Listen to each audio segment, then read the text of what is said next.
एक गांव में सुहाना और प्रिया नाम की दो सहेलियां थीं। सुहाना के पिता राजू एक फैक्ट्री में काम किया करते थे। सुहाना की माँ प्रिया घर में झाड़ू पोछा का काम किया करती थी। उनका परिवार गरीब जरूर था, लेकिन सुहाना का परिवार अपने छोटे से आशियाना में बहुत खुश था।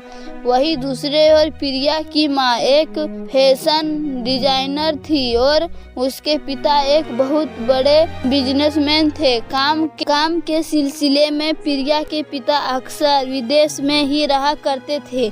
अपने घर वापस आते समय वे अपने बेटी के लिए विदेश से खिलौने लाया करते थे और प्रिया की माँ हमेशा प्रिया के लिए डिजाइनर कपड़े बनाया करते थे। प्रिया को अपने पैसे और चेहरे पर घमंड होने लगा था कि वे अपने डिजाइनर कपड़े अपने सहेली को दिखा देती थी और खिलौने अपने इस स्कूल में ले जाकर सभी दोस्तों को दिखाया करते थे। मौसम बदलकर उसके दोस्त मानवीय ज्ञान प्रिया को बहुत कोसते थे। पापा, मेरा जन्मदिन आ रहा है, आप मुझे क्या गिफ्ट दोगे? क्या चाहिए मेरे बेटिया को?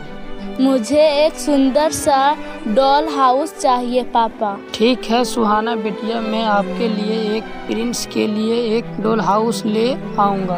और प्रिया और सुहाना का जन्मदिन एक ही दिन आता है। एक दिन सुहाना ने बहुत सुंदर ड्रेस पहनी हुई थी। उसे देख प्रिया कहती है कि ये तो मेरी वो है जिसे मैंने रिटायर कर दिया था। ये फ्रॉक मुझे मेरी माँ ने दी है। हाँ, काकी को मेरी माँ ने ही दी होगी और उन्होंने तुम्हें दे दी। हम अमीरों के कपड़े तुम गरीबों पर कितने सुंदर लगते हैं। तुम्हारा तो बर्थडे मेरे बर्थडे वाले ही दिन है ना। ये ड्रेस रख लो, मेरे पास बहुत सारे ड्रेस हैं, ये तुम रख लो। वैसे ही फटे पुराने कपड़े कौन पहनता है? तुम बहुत घमंडी हो प्रिया, मुझे नहीं चाहिए तुम्हारे सुंदर ड्रेस। तुम संभाल कर रखो, मुझे नहीं चाहिए। लगता है नए कपड़े तुम गरीबों के राय नहीं आते। जब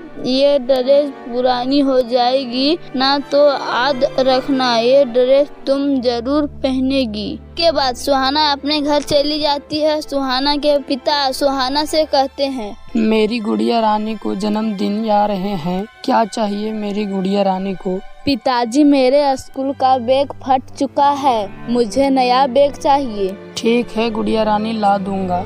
और रात में सभी साथ में बैठकर खाना खाते थे, लेकिन प्रिया की माँ अक्सर अपने काम में व्यस्त रहती थी। प्रिया के सुबह उठने से पहले ही अपने काम पर चली जाती थी और फोन पर उसे खाना खाने को कहती थी। रात को प्रिया के माता पिता देर से ही घर आते थे और सभी अपने खाना बाहर से ही खा कर आते थे। प्रिया और सुहाना का जन्मदिन भी आ गया। जब सुहाना सुबह उठती है तो उसके माता पिता उसे जन्मदिन की बधाई देते हैं। उसके बाद सुहाना की माँ उसे अपने हाथ से नहाती और दही शक्कर खिलाकर उसका मुंह मीठा करती है। वहीं दूसरी ओर जब प्रिया उठती है तो उसके उठने से ही पहले ही रोज की तरह उसके माता पिता रोज काम पर जा चुके थे। प्रिया के माता पिता प्रिया के जन्मदिन की बधाई मोबाइल फोन पर दे दी थी। उसके बाद प्रिया रोज की तरह स्कूल चले जाती है। प्रिया स्कूल में अपने सभी दोस्तों को अपने बधाई बर्थ पार्टी में आने का नेता देती है। आज मेरी बर्थडे है तो सभी शाम को 7 बजे मेरे घर आ जाना। मेरे लिए डॉल वाले केक लाएंगे और बहुत बड़े पार्टी होगी आज तो।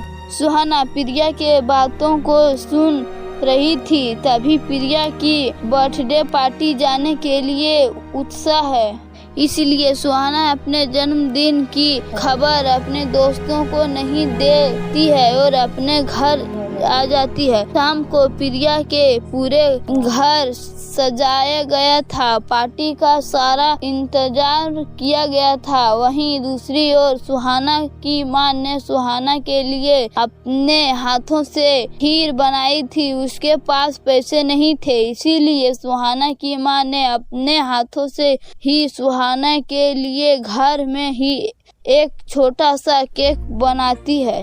माफ करना बेटी, इसी केक से काम चलाना होगा। मुझे अपना ये दिन हमेशा याद रहेगा। इतना स्वादिष्ट केक खाने को मिलेगा, वो भी आपके हाथों से। तभी सुहाना के घर में उसके कुछ दोस्त सुहाना का जन्मदिन याद करते हुए उसके लिए तोहफे लेकर उसके घर पहुंचते हैं। दोस्तों, तुम्हें मेरा जन्मदिन याद था, मैं बहुत खुश हूँ। दिखावे के चक्कर में तो अमीर प्यारे दोस्त हैं।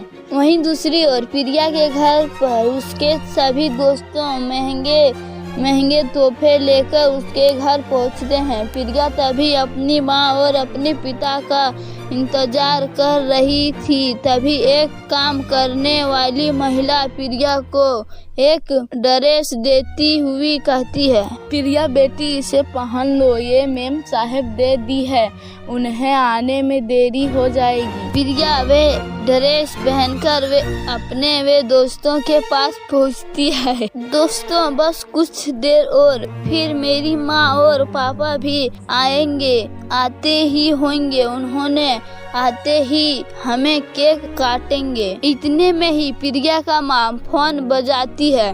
प्रिया फौरन उठाती है। उसकी माँ उसे कहती है, बेटी, मैं जरा काम में फंसी हुई हूँ और पापा को भी अर्जेंटली मीटिंग के लिए इंग्लैंड जाना पड़ा। ऐसे सॉरी प्रिया बेटी, तुम अपने दोस्तों के साथ केक काट लो, मम्मा भी थोड़ी देर में भी आ जाए। प्रिया भी गुस्से से फोन काट देती है और अपने सभी दोस्तों को वहां से जाने के लिए कहती है और वे अपने कमरे में बैठकर रोने लगती है। वहीं दूसरी ओर सुहाना को प्रिया का ख्याल आता है। माँ, आज वो प्रिया का भी जन्मदिन है, लेकिन मैं अभी तक उसे बधाई देकर नहीं आई हूँ। ऐसा करते हैं बेटी, पहले हम मेम साहब के बंगले पर जाकर प्रिया बेटी को जन्मदिन की बधाई दे आते हैं।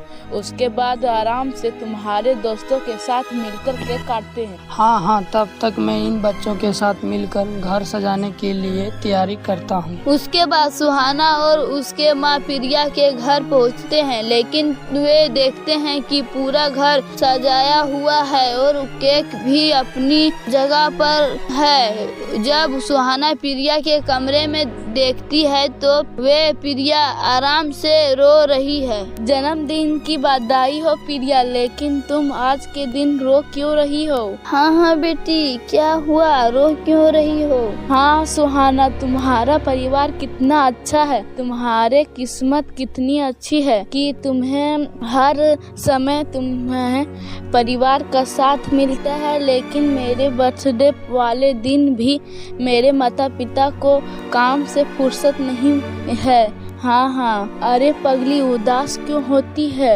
चलो मेरे घर तुम। अरे सुहाना, साथ मिलकर केक काटना। ये सुनकर प्रिया के चेहरे पर मुस्कान आ जाती है। जिसे घर को प्रिया हमेशा झोपड़ी कहकर बुलाती रहती है और झोपड़ी में रहने वाले लोगों का मजाक उड़ाती रही। आज उसे असली खुशी उसी झोपड़ी में मिली रही थी। प्रिया और सुहाना मिलकर आपस का बनाया हुआ केक काटते हैं और साथ मिलकर खीर पूरी खाते हैं। उस दिन के बाद से सुहाना और प्रिया अच्छे दोस्त बन जाते हैं।